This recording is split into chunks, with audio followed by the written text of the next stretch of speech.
Hey, what's up mga Quiz and More? Quiz J here! Isang quickie recipe na babagay para sa ating movie marathon tonight. Tara! Samahan niyo akong gumawa ng homemade pizza mga Quiz at Mars. Ang mga kailangan nga natin ay Pinoy loaf, ang pambansang tinapay na galing Morbi. Meron din tayong chicken hotdog ng Morbi. Sliced ham. Meron din tayong black olives at ang aming favorite na mushroom. Pineapple para merong tamis at asin. Siyempre, ang ating pizza sauce.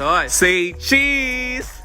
At last, sibuyas. Simulan na nga natin mga Quiz at Mars. Una natin gagawin, kukuha tayo ng 1 tablespoon ng ating pizza sauce at 1 slice ng ating Pinoy loaf. I-spread lang natin yung mixture or yung pizza sauce. Ganyan. Uulit-ulitin nga lang natin mga Quiz at Mars ang proseso na ito hanggang malagyan natin lahat ng tinapay. Tada!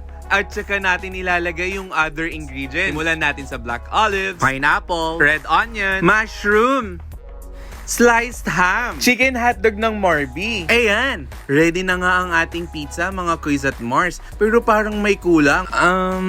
Ayun, may cheese na mga Quiz at Mars. Ready na nga ito na ipasok sa ating oven. Ayan, iseset lang natin yung timer ng ating oven at pwede na ito mga Quiz at Mars. Ito na nga mga Quiz at Mars, luto na. Kaso, yung last batch na yung na-videohan ko. Wheat bread kasi ng Morbi yung ginamit ko dito. Naka-diet kasi ako mga Quiz at Mars. Tada! Ito na nga ang ating homemade pizza bread na siguradong sasarap ang iyong panonood kasama ito. Kain! Nagsipag my day na nga ang mga nakatikim ng ating pizza bread. At mukhang satisfied naman sila. Ayun! Maraming salamat sa panonood mga Quiz at Mars. Hanggang sa muli. Bye!